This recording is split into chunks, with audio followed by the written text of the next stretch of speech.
Hello YouTube, Dave here again. Today I'm going to be unboxing the Dungeons & Dragons Onslaught. So this is, I guess, the core or base release, core set, whatever you want to call it, for the D&D Onslaught game. So this is kind of the modern version of, you had like Chainmail back in the 3.0 days, you had D&D minis in the 3rd and 4th edition eras, and then you also had like the cooperative board games, and finally you had Dungeon Command, which is still one of my favorite miniatures products that's ever come out. I absolutely love that game.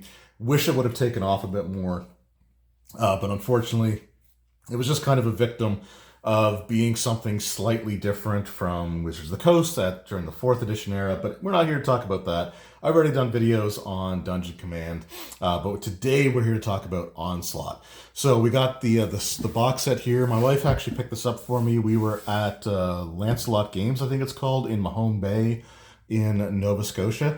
And it's kind of a smaller, game store there in an area that doesn't have the biggest population. So whenever we're through there, I always try to stop in. We always try to pick something up from them just to give them a little bit of business. So if you're ever in the Mahone Bay area, I think it's called Lancelot Games. So, be sure to look that up and give them some business because they're a really cool little store. Anyway, taking a look at the box art here, you got kind of like some grayscale artwork here. You got a cat folk dual wielding swords. You've got a bard just kind of rocking in the background there. And it looks like a thief there as well, a dragonborn, wizard or sorcerer type of character. And we even got a little goblin archer buddy. And then you can see the eye of a black dragon in the background there. Now on the back, we actually have some color, which is kind of nice to see. But we actually have a preview of some of the minis that are in here. There's 21 miniatures in total. And they don't show us all of them. So they show us, 4, 8, 12... 15 of the 21 are shown here, but we got the ones here are, I guess, shown to scale, and then these ones here are not to scale. But this guy here is one of the major reasons that I kind of wanted to get this set. Also, I just want to play the game because I loved playing mini games back in the day, like the skirmish games that Wizards did. I always really enjoyed. So this is like the latest iteration of that. So on here we do have the 21 painted minis, the double-sided game board, 4 20-sided dice, 16 card dials, 26 standard cards, some mini cards, tokens, terrain elements, rulebook, scenario guide, and some plastic standees. And you can sort of see like what a setup of the board might look like here on the back as well. So let's just go ahead and, like I said, we'll open it up and have a look at the components inside. There we go. We got the ampersand logo on just the sides of the box there, and then we've got this here, which I guess this is the token pouch, but this is just like a paper thing, so I'm not going to use this if we play the actual game. I'll probably use a dice bag instead, just something that like I can just set the dice aside. But this is made out of paper, so I'm just going to leave it just like this. It's going to stay like that, and that way it won't get torn or ripped or anything like that. There's also an ad in here for the D&D framework, so customizable miniatures, which again is really, really cool. I actually liked the frameworks concept. I have the frameworks beholder. And one of these days I might actually get a frameworks kit for something else and just put something together just to sort of see like some of the options that you have. And if you get, enough pieces, you might even be able to cobble together some other minis and stuff like that as well. But yeah, really, really cool stuff there. And then on the back, it's just an advertisement for D&D Onslaught, the expansions, tournament resources, not really worried about that, but free resources, and new factions coming soon. So this came out a couple of years ago, I think, and they do have the Red Wizards faction. There's the Many Arrows faction, and there was another expansion that came out as well, which has, I think, a Froghemoth in it there. So at some point, I'll be adding at least some of those to my collection as well. I don't know how deep into this game I'm really going to get, but we'll see. I know I have a friend who's willing to play some games of this with me, so that might light the fire, so to speak, and sort of get going there. And then we got the D&D Onslaught rulebook on top here, and on the back of the rulebook you just have the two maps. There's one map that's double-sided in here, and it gives you things like blocking terrain, hindering terrain, elevation levels, and things like that, just so you have them for quick reference. And then the actual rulebook itself gives you the minis that are in there, so you can see some of the ones that weren't on the back of the box. And again, this is like your rulebook there.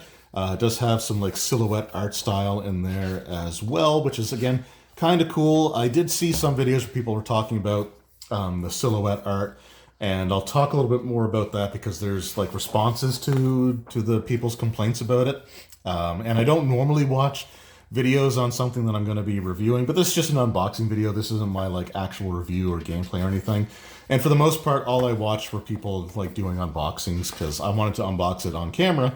I actually had recorded an unboxing already, or started to, but it wasn't going super well. Our puppy was getting really barky at some birds that were on our front yard, and it just wasn't a good video, so I had to stop, and we're trying it again. But again, we've got just the basic rule book here, and we'll see how easy it is to pick up and learn this particular game.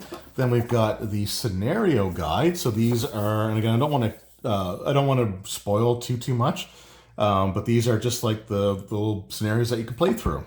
And it's like two players playing against each other, but there's also monsters that you can encounter as well, and they have sort of their own rules. They have their own like initiative trackers and things like that. So you do get the quick reference guide on the back of the scenario, which tells you sort of like what to do in what order, activating your character, what they can do, their activating monsters, end phase, and experience points.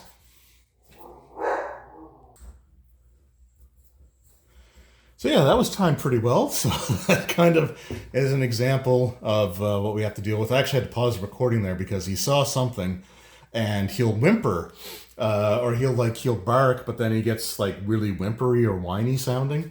And at first, like I thought he was hurt, but he was just barking at something. So hopefully I can get through the rest of this video without any other issues here. And then we've also got our map and our tokens here. I'm not going to, well, maybe I will actually open this up. I don't have something to easily cut through the cellophane with me because I didn't come prepared. So I might have to show that in a separate video because this cellophane is actually on there really, really good. But you got like your tokens, and then you've got your double-sided map there. And again, for the tokens, you just have like some items that you can find, like treasure types, or there are monster ones as well. And that's where the standees come from. The standees can be used for the monster tokens with like these cardboard ones instead of the actual minis. So anyway, but that's that. And again, if you want to see what the board looks like, this is, you know, it does have the elevations there, but just two different examples of like locations in a dungeon type of setting. If you're just to see how much use you get out of those maps without them feeling too samey. But I think there's also going to be options for like substituting your own minis and maybe even maps or stuff like that as well, because I got a ton of maps that I could use. But anyway, let's see what else we've got in here. So we have our cards. So these are our character cards. And I guess each of the factions units actually has one of these cards to go with it. So you can see they got like the wheels here. So you got experience points. You've got a countdown timer for some of their abilities. So the fighter here can charge. And those are the action types that it can do. But it takes 3 rounds for it to come back to being able to be used again. So you would start, you would switch the dial to 3 after you use it, and then each round you count down until you get back to being able to use it again. And the same thing for here. So the challenge ability, that has a challenge, so that's 5. So this would actually take 5 turns to be able to reuse and respawn. And then we got our combat reflexes and just our regular standard attacks. So again, we got the characters there and the faction that they represent on one side. So, and then we do have, again, the silhouette artwork here on the cards. And I did see, like, the videos that I watched of people unboxing these, they did complain that, the silhouette art was difficult to line up with the actual mini, and sometimes you would lose track of who was who. And that might be the case, but the answers that were in the comments about like why they chose this particular style was for people that maybe want to proxy in their own minis instead. So if you have your own like Bard character that you want to use, like if you have the Devis the Bard mini, for example, and you want to use that instead, you could. I don't know why you'd want to, but you could. Or your own like Dragonborn fighter, or just even your own fighter in general. You might have like your own minis that you want to use. So I think that was the explanation that I saw, and I think that makes sense. If that's what you want to do, then by all means, that is something that you can do. And if you have a ton of minis, then there you go. So the two factions right now that are included are the Harpers and the Zentarum. So I'm just going to actually try to separate these by their actual faction, just so that they're a little bit better organized. So that's Zentarum. We got a monk who's Zentarum. Weirdly enough, there's also a paladin that I think I may have already gone past. Yeah, there's a paladin character, but they're part of the Zentarum. So I don't quite know what that's about, but again, paladins have changed quite a bit from the old school days where they had to be lawful good. And then we got the sorcerer who's Zentarum. And then we got our rogue, that's Zentarum. So these are our Zentarum units. And then we got some more cards here, including our round tracker. And actually, when I got this in the box, the victory point dial was this side here, like this was missing. The plastic parts were separated and the dial was kind of loose in the box. So I think it must have come apart during like shipping or something, because there's no other dials that needed to be assembled. But all the pieces were in the box and they all went back together and it works perfectly fine. But I just thought I would share that. Like I did have, at one point I thought I was going to have to call customer service, or not call, but email customer service and get a replacement one. But the pieces were there, they went together well, and they're pretty solid. Again, doesn't look like it's going to come apart anytime soon. And there we go. So we got our round tracker on here, along with some other trackers that we might need, and our victory points for each side. And then we've got our monsters, which I'll save for last. And then I think these guys should all be Harpers. So we have a Barbarian, who's a Harper. We've got Grabble Shanks, the Ranger, the Goblin Ranger. And he is a Harper as well. Then we've got a Druid, which is a Harper. And then we've got our Wizard. So we got our Harper characters, our Zentarum characters, and then we also have some monsters. So we've got the monster cards for the Troll. And on one side, we've got the young Troll. The other side, we have the full adult Troll. Then we have the young Etten. And we have the Etten. Then we've got the Black Dragon when it's flying, and the Black Dragon when it's grounded. So those are those. So let's just put these back in here, see how many of these I can fit on that side.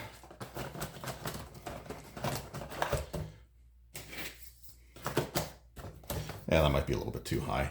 I'll just put this one Zentarum agent on the bottom there, and then that should be that. Okay. And then we got our cards. So I'm not going to go through each of these now, but they're like abilities for the different characters that you can get. I think you can spend experience points when you gain them with your characters to buy new abilities. And there'd also be like treasures that you can find that you can equip to your characters as well.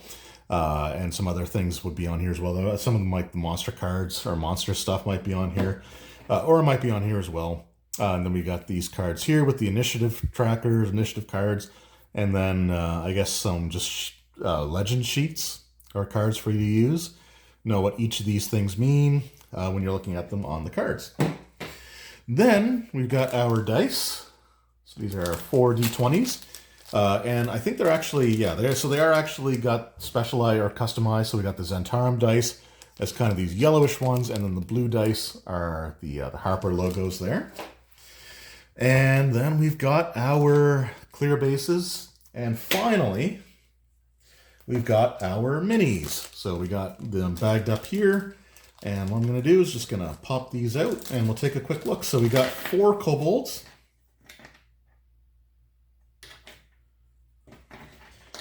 And we'll show them off here. So you can see we got Kobold 1, cleverly titled. Kobold 2.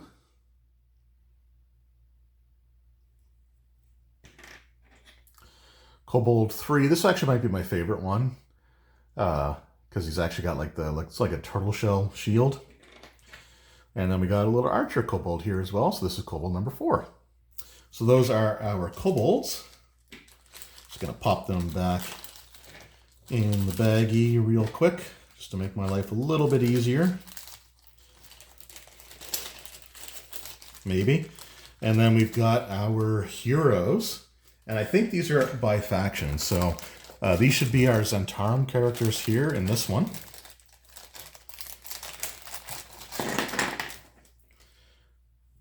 Oh, not quite, because it looks like, okay, these might be a little bit mixed up. Or I mixed them up when I was putting them back in the bag, is probably, because I did have these out earlier. So we do have our goblin buddy here. So this is Grapple Shanks. And he does have the Harper logo there. If it'll focus, you can see a little Harper logo. So I'll set him aside.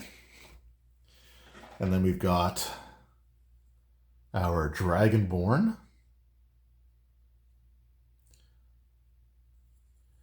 Dragonborn, I believe he was a wizard. We got our monk.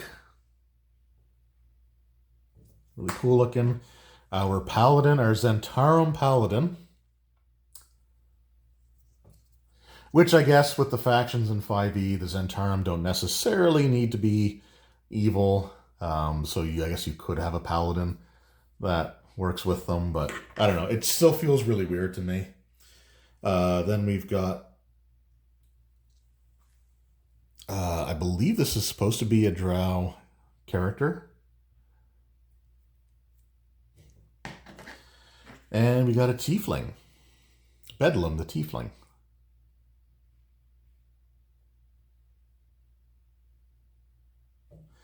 So those are the Zentarum. Then we've also got the Harper. So Grapple Shanks was one of the Harpers.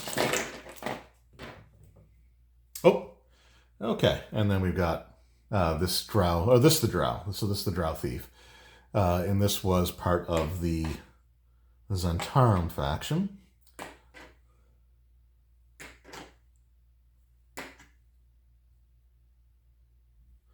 Okay.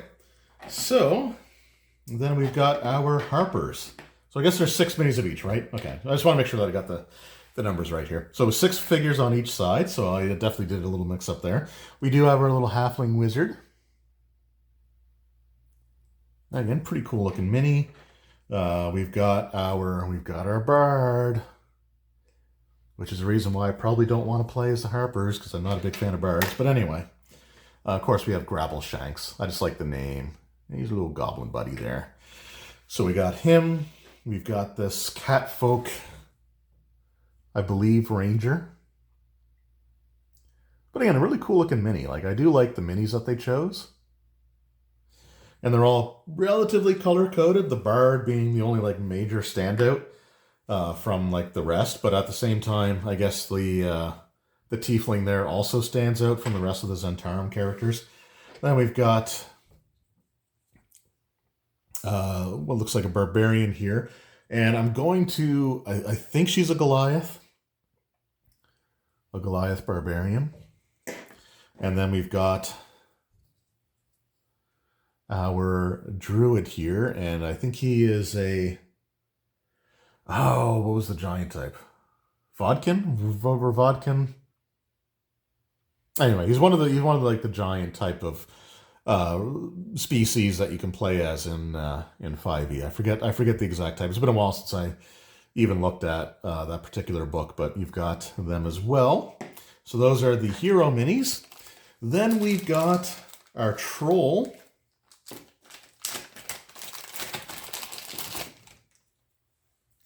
And a pretty scraggly, scrawny kind of looking troll here, but it's still a troll. I do have other troll minis that I would probably proxy in instead, but anyway, it is a troll. So there you go. We got this guy. Oh. We also have our gnolls. Can't forget them.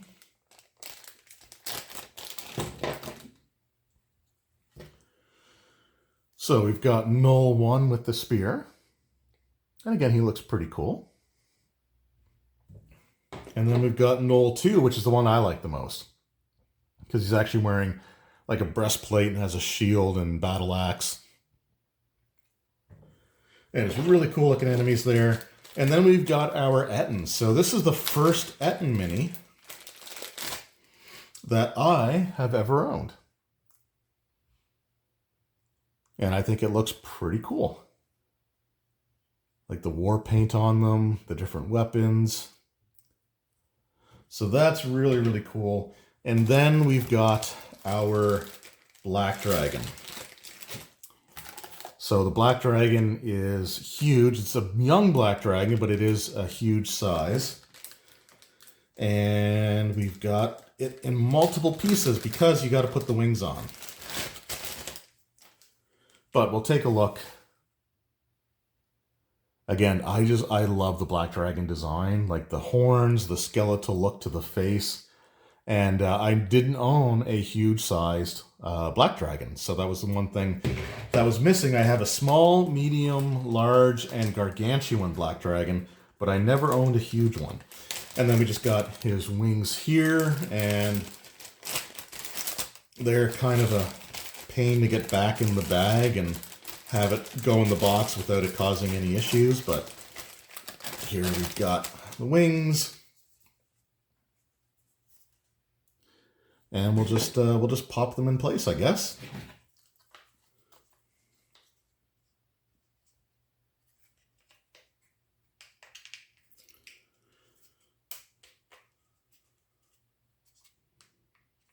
So that's one wing in. And then the other wing. So he just kind of goes in. The shoulder doesn't completely line up in a way that also has the wing attached to the body properly. But again, it is a cool looking mini nonetheless. And there is our Black Dragon. So that was the contents, or the unboxing, of the Dungeons & Dragons Onslaught core set. So let me know in the comments below if you guys have picked up the D&D Onslaught. Have you played games of it? What are your thoughts of it? Have you picked up the expansions and the extra factions? Let me know all that in the comments below. Hopefully the next time I do a video on this, I will have had a few chances to play some games with a buddy of mine, and I'll be able to do like my thoughts on the actual gameplay. I just haven't had a chance to do that yet. I just got this home. So we'll sort of see what we can do from there. But I'm really looking forward to it, and I know I at least want to get the Red Wizards and the Obold faction packs as well. Like, I'm pretty much set on getting those. As far as the other expansion with the Froghemoth, I might get that. We'll see how readily available it is, I guess. And of course the prices and all that stuff. But anyway, still a really cool looking game, and I'm huge on like miniature skirmish games. I love playing them, so really looking forward to giving this one a try. Anyway, thank you all so very much for watching. I hope you enjoyed, and I will see you all next time. Until then, take care.